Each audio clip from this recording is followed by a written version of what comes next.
Welcome to another episode of Nordic Living Through the Seasons with me, Nevada Berg. Join me today as I'm in this gorgeous Hardangerfjord in the charming village of Ulvik, where I'm going to be visiting a cider production, family-owned and operated farm, and I'm going to be doing one of their tastings to taste all the delicious products that they have on hand.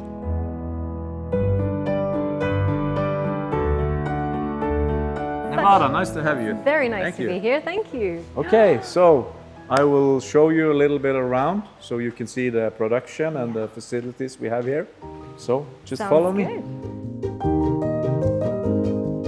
Okay, so now we are in the production and you are now on the Lekve farm, which we are producers of the apple juice and also apple cider and apple brandy is what we produce here on our farm. This is where the apple is pressed. So the apples are coming in here in the we will start the harvest in 3-4 weeks. So in middle of September, we will start the pressing of the juice. And we take it through the press here. And we press the apple.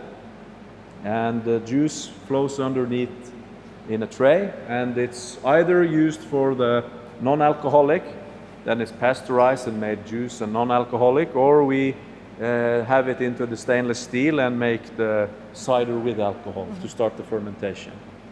Great, so that's where all the magic happens. Yes, this is where the magic happens. Yes, correct. How many tons of apples are you bringing in? We are, in 1 year, we are laying around 250 to 300 tons of apple. Wow. And I have about 120-30 tons apples on my own farm. Okay. The rest of the apples I buy from other producers in the area. Yeah, wow, that's great. Yeah. That's a good amount. It's a good amount. So we produce about 70 to 90,000 liters of the non-alcoholic. And the apple cider with alcohol, it's about 120 to 150,000. Okay, wow. So I can take you inside to see the fermentation. Yes. Yeah, so here you can see it's fermenting still. Yeah. So here we do the fermentation, and the reason that it's so cold in here is because we want the cider to go slowly. It's very important. Yeah, time. I usually combine it to, or compare it to how the Italians make the pizza, because they only use 2 grams of the yeast, and they use a long time. Yeah. The cider also needs a long time, so that's why we want to keep it slowly, because we don't want the fermentation to go too fast, because slowly fermentation means developing all the flavors in the apple. Samples, we take out the sample here. It's very important to smell and also to taste, because we want to see if there are any bad notes, is there anything wrong, is it developing correctly? And then we also measure the alcohol amount and also how much sugar is left in the cider. How often are you tasting? Every day. Every day. It's not a bad job. No. So here you can see some of the bottles which still are quite wet. That is because when we do the bottling, we need to, it's very, very cold because of the gas in the bottle. So it's only 1 degree Celsius. So then it needs to lay here for a week to dry up. That is before we put the label on. Okay.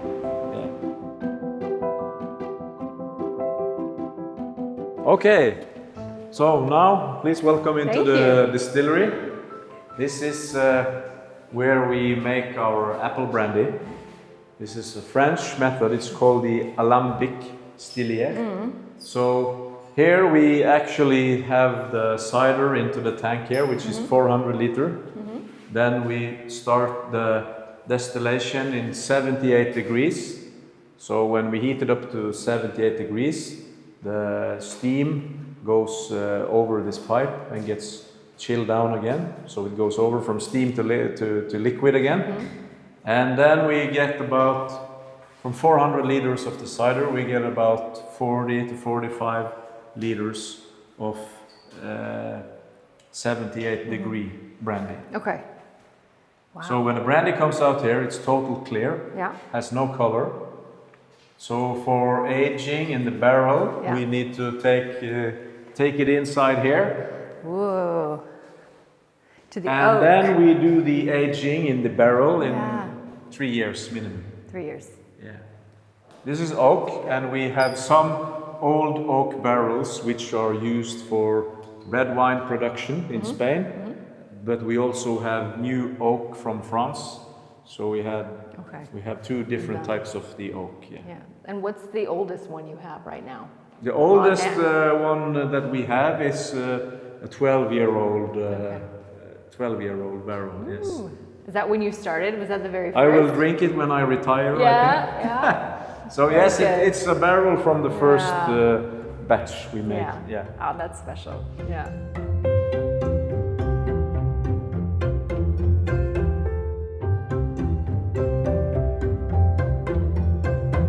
Okay, so now we are out in the garden. Here you can see that the apples are developing nicely. So this is our latest variety, which is aroma apple. We harvested lately. So now you can see that it needs more time before it's finished. So it's probably not ready maybe in 4 weeks. In 4 weeks. Yeah. And do you have kind of like, there's the thing where they have the August apples, September apples, October, November. Do you also have those kind of that they're coming we delayed? do. We have also early. I don't have so much early apples because I want the apples that I use to be rich and flavored. So usually the harvest season here is in September and October. Okay. Ah, these are gorgeous. How high do they get? Oh, they get as high as we want them to be, but you're pruning them. Usually we try to prune them down to not get any more than, like this one is maybe, it's high enough now, so I will probably cut the top of this next year. But very often there are some apples in the top as well. Yeah. Yeah. That's amazing. Is this a special technique that you're using? Because you're obviously growing it upwards. The leaves are shorter. Is that? Yeah, that's like how we prune them and cut them. Is like we try to shape the tree for making it lighter in the middle part, bigger branches down, and that is because we want the sun to go all the way into the tree. So every apple are getting the right color. Yeah. And the sun is coming this way, right? So it's shining directly on you guys. So this is like the perfect spot in the valley to have the sun. It's the best spot. It's the best on this spot. Side, yes. Which is why you were kind of the original. Yeah, really. Yeah, of course. Yeah. So that would make sense.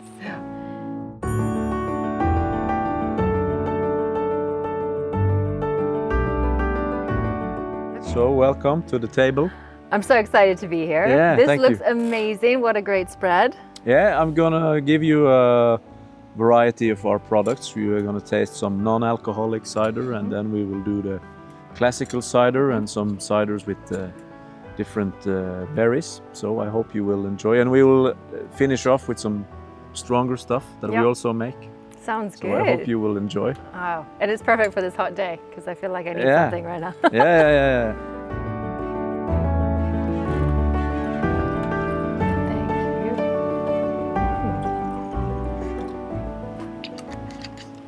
Then we will start with a sparkling non-alcoholic cider. Okay. It's with apples, of course, from the farm, and red currant, and also rhubarb. Ooh, well, that's a good combination. This is a good option for not having the cider with alcohol. So it's fruity, has high acid, so it's suitable for dinner as well. Yeah, it's like Norwegian summer in a glass. Yeah. Cheers. Cheers.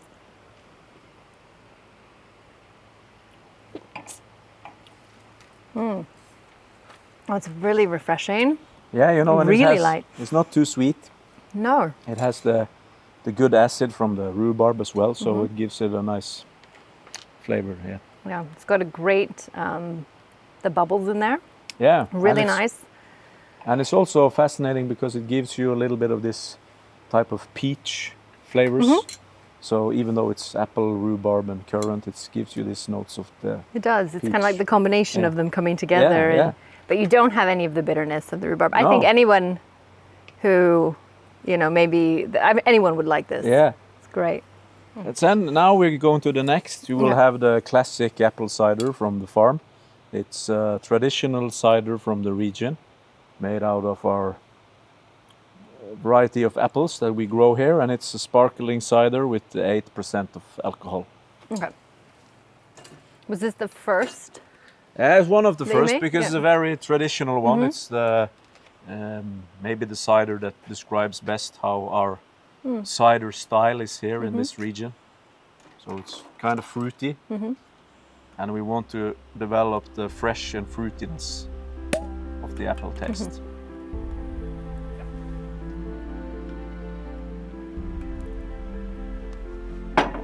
Cheers. Cheers. Skål. Skål. Oh, that's really nice. Yeah, Really it has nice tones. We say that the unique taste in the cider is that you can actually taste the core of the apple, Yeah. which gives you hints of this almonds Yeah, I because was of the going to say seeds. it's a bit. Yeah, Yeah. A so bit this is really nutty nice and- for the grilled fish and for lighter meat. Yeah. It's very good. Yeah. I think that's one of the really wonderful things about the ciders is that you can pair them so well with so many dishes. So it's really elevating the Norwegian cuisine because you have these amazing ciders and drinks to pair with now. Yeah. Okay, then are you ready for the next one? I'm ready. Yeah, okay. So now you had the traditional apple cider, but we also have a cider which is a mixture between apple and hops, Yeah, the humla. the humle, yeah? And we use the hops in the cider because it gives you the bitterness. Yeah. Because our apples are sweet and high on acid, but they don't have so much bitter tones. So that's why we added the humle for the bitterness flavor. And is that a normal addition? No, or is this kind of your own? It's like in the old days they used, of course, the hops when they made the beer at Yeah. the farms. So there's been a tradition Yeah. for the hops, but not in the cider. It No. was developed maybe 10 years ago Okay. or something. Yeah. Oh, I'm excited to try it then because. Yeah. Cheers. Cheers. You can really smell the flavors and the flowers. Oh, that's So for nice. me, this is a nice balance. It's more, it's very fruity and very flowery. And the hops really does make it. Yeah. And it really brings you the smell. Yeah. It's as if you're right there. Yeah. This would be a great compliment for someone who's typically like a beer drinker. Yes. This would be a great segue into. And that was Ciders. the kind of the idea while making the cider with hops was also that we wanted to take some of the beer drinkers and give them something else, you know, the cider. Yeah. No, Yeah. that's really nice. That's And it's really nice with the spicy food. Like you have, if you have Mexican food or strong food with strong flavors, it's really nice with the hoppy Yeah. cider. Oh yeah. Okay, so I hope you enjoy the hoppy cider. Very lovely. Thank you. Then we will move on to the next one. This has a different color, as you can see. It's all red. And that is because we mix this cider with the raspberry, which are local raspberry, which we produce ourselves, or we not produce the berries, but we produce the juice. So it's made here on the farm. Okay. And we make like an infusion with the raspberry, mix it into the cider. And this also has a little bit of hop in it. So we That's want beautiful color. cider with the raspberry to be like a fresh, summery drink. It's very nice with the salads, and if you have the crab, the crab, it's very good with this because of the pairing with the raspberry. And you can probably see that it's very light in the color. And when I made this cider, I wanted to think of the rosé wine that they make in Provence, because it's very light. Yes. And it's also raspberry gives very much flavor, so it's very little raspberry, and it's only 3%. Just a touch. Just a touch. Touch of it. That's beautiful. Okay. Look at that light. Cheers. Cheers.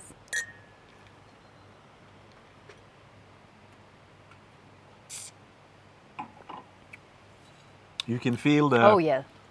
the acid from the apple, but you also can feel the fruitiness from the berries, right? Yes, yeah. The raspberry hits you immediately. Yeah, Actually, it's like, but it's so nice and refreshing. And fruity. Yeah. But it's amazing how the different berries, again, they are providing a whole different experience. Yeah. When it's paired different with layer the apples. to the cider, Yeah. but we want our philosophy is that we want to like have it's the apple that it's the main character in the cider. Yeah. But often it needs a little combination by the berries or the hops. They fill each other. So this is definitely one of the most popular cider in the summer days. Like today, it's a warm day. Be perfect for it. As you say, it pairs so nicely with light seafood and the salads and also just if you have something on the berries. barbecue on the grill, a nice salad. Even possibly brunost. Yeah, also actually there was one chef in here and he tried the ultimate combination. He meant that it was the white goat cheese with a little bit of marmalade on top. It was very, very good combination. Yeah, I so could the see white that. goat was nice pairing with this one. Oh, I like that smell too. Could be a perfume. Maybe should bottle it up for the scent of Hardanger. Yeah. That's a nice idea. So, on to the next one. Next one. Yeah. Here we have the ice cider, which means that we concentrate the juice. So we freeze in the apple juice. And when this is melting, we only take out the sweetest part, which is about 30-40%. And then we start the fermentation. So this has 10% of alcohol and is very good with the cheeses, but also for dessert. So it would be like a dessert wine. Yeah, it's like a dessert wine. And we serve it quite chilled. That is because when you don't have anything next to it, it's better to drink it a little more chilled. But the local variety here, favorite of mine, of course, also, is the apple cake for dessert, which we always have in the autumn. When we finish the harvest, we do the apple cake and we have the ice cider. Ice cider with it. Yeah. Ooh, it's a good idea. So this is like, you can see it's quite thick, almost like a syrup. Yes. That's because it's so concentrated. This is like maybe honey. the best description of how an apple from the region here tastes like. Oh, it smells like honey and butter, which is why it would go so well with apple cake. Yeah. And you will get notes such as caramel, vanilla. Oh yes, there's the apple cake for you.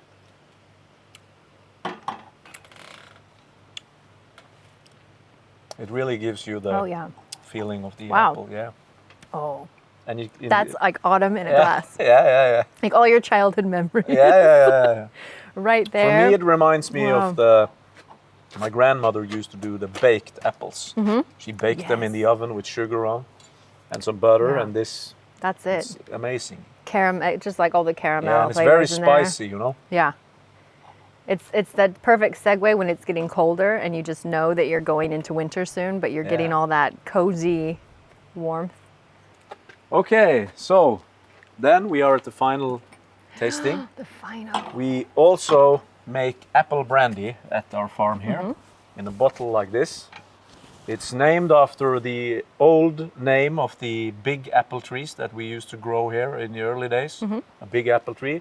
So the name is Apal on this bottle. And this is adopted from France. It's the same as the French people call Calvados, which means that it's distilled cider. We make it here at our distillery.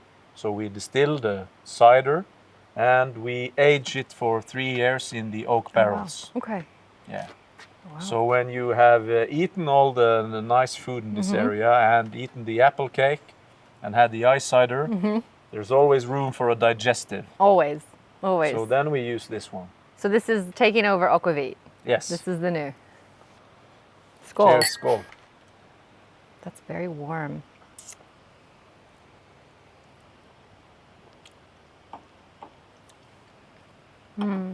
Yeah. Kind of gives Really you the warm notes and from the rounded. oak, and you can feel, but you also can feel the flavors of the apple. Yeah. The acid in the apple sits Yeah, it comes. in the oak, but the oak gives it nice tones and layers. It's very rounded. I felt like when you sip it, it doesn't just go down. It actually rounds and opens up as you're sipping it. It's really lovely. It's nice that what you're using is very local. You're using and getting inspiration from what's around you, and you're really allowing people to taste what the valley really is and what it represents, and that's amazing. And that's why people should come and they should do these tastings, because it's such an amazing way to taste Norway and also the innovation of Norway too. So why is Hardanger, this area, famous for its apples? Why does it grow here and not other places in Norway? No, it was like the apples came here with the monks, you know, early, and they find early out that it was the perfect climate for growing fruit, not only apples but fruit as well. And we have very long traditions for the growing of the apple, and we have the climate helps us to have the best and the highest quality on the fruit. So we have a very good start with our apples. Very good for fruit growing. So I think the combination, and also that we were early out. There are other communities in Norway also producing the cider, but they don't have the same history. Yeah. And history has a lot to say. It does. Yes.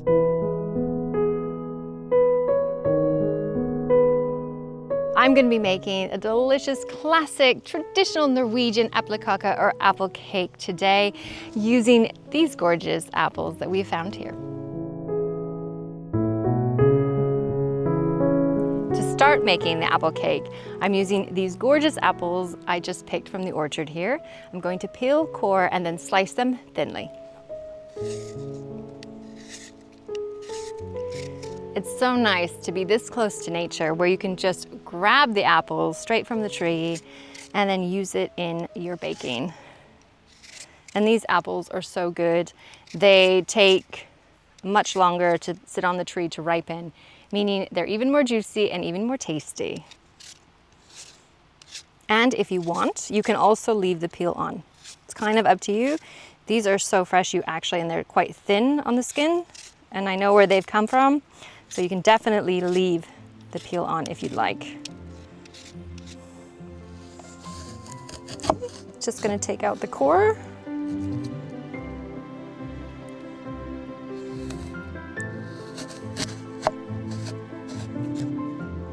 Okay, now that we've peeled them, we've cored them, I'm just gonna slice them into thin slices.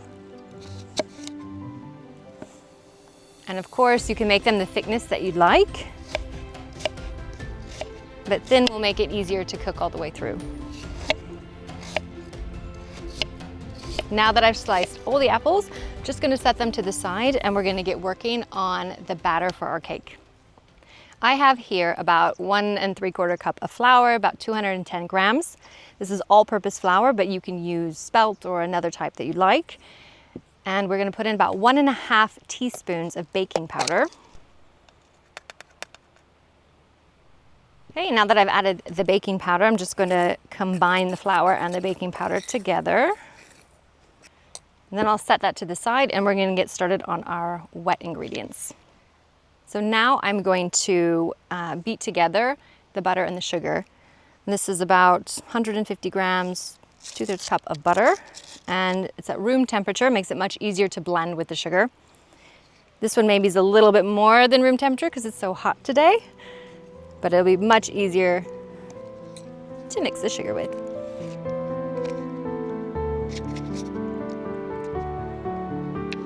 Now we're going to add the sugar, about a cup of sugar. Okay, now I'm going to beat the butter and the sugar together until light and fluffy. And I've got my handy mixers here, which are always great to take along because you don't need electricity or anything. You can also use a stand mixer, you can also use an electric mixer, or you could do this by hand if you wanted to.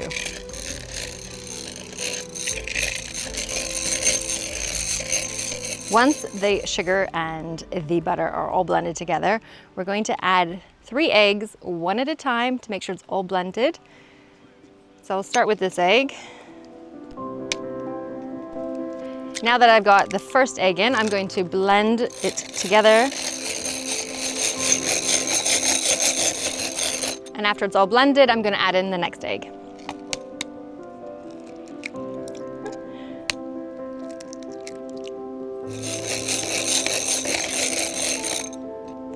now that our egg mixture is light and fluffy, we're going to add in the flour and the baking powder, and then we're just going to beat it to incorporate it.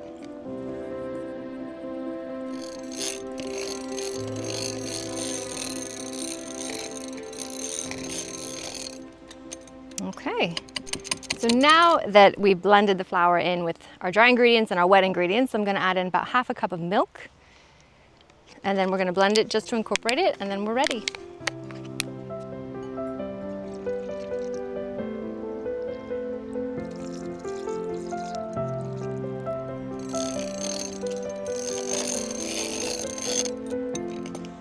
Now the cake batter is all ready to go. It's so simple to make, as you can see. It comes together really quickly. And now we're going to assemble it into our prepared baking pan. So to assemble the cake, I have here already a prepared greased springform pan. It's an 8-inch. What I'm going to do is I'm going to layer half the batter in first. I'm going to top it with half of the apple slices and a bit of cinnamon. Then I'm going to add the remaining batter on top, the rest of the apples, a bit more cinnamon, and then some pearl sugar on top before it goes into the oven. And it's important to get every last bit of this batter. It is so good. And of course, if you have any leftovers, I do recommend just, taking a spoon in there and making sure you get everything and taste testing it, of course. So I'm just going to spread this last bit of batter on top, and it's so smooth and creamy, so it makes it really easy, especially when you're working with a hot day. Then it's extra smooth. So now I'm going to finish by adding the remaining apple slices on top. Just putting it in a nice kind of circle. You can do any kind of design you so desire. Now we're going to top with cinnamon again. So to finish it, I'm going to be topping it with some pearl sugar, which is a Scandinavian sugar. It's more granular. Of course, you can just use regular granulated sugar. You can use brown sugar if you'd like. You can even use honey. And I just like to sprinkle it all over on top. You can use as much or as little as you'd like. But of course, I want to make sure each slice has their own bit, because you get that nice crunch and texture at the end.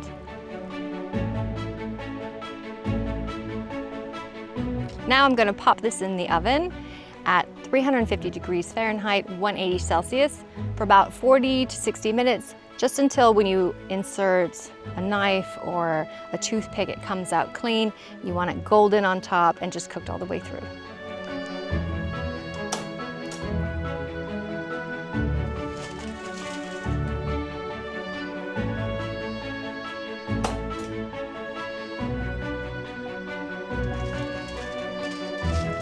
The cake has finished baking. I've now let it sit out to cool a bit, and it's ready to serve. But you can see how lovely and golden it is on top, and all those apples have kind of sunk in a little bit into the batter. But when you cut into it, we're gonna have that other layer underneath of that first layer of apples. And so it's so divine. Perfect celebration of the orchards of the apples of the Valley of Norway that we've been discovering today.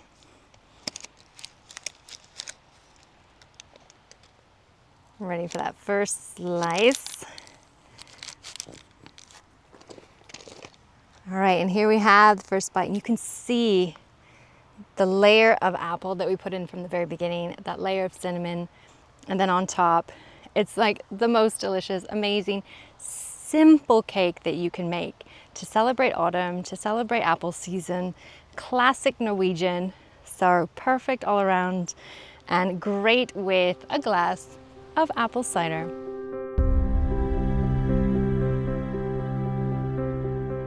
I can't think of a better way to conclude a trip to the Hardangerfjord and a visit to your amazing factory than with a slice of apple cake and a glass of your apple cider. Yeah, I couldn't agree more. I know, so thank you so much, and I hope you enjoy it. Yeah, you are the really expert, you're the apple man, but... Yeah, but I'm looking forward to it. Yeah. This is my favorite cake, so I'm very, very happy. So yeah. we can never go wrong then. No. Yeah. Well, a big cheers and skål. Skål. Thank you so Cheers. much for an amazing tasting and wonderful day. Thank you for coming here. Thank you. A little something special for you.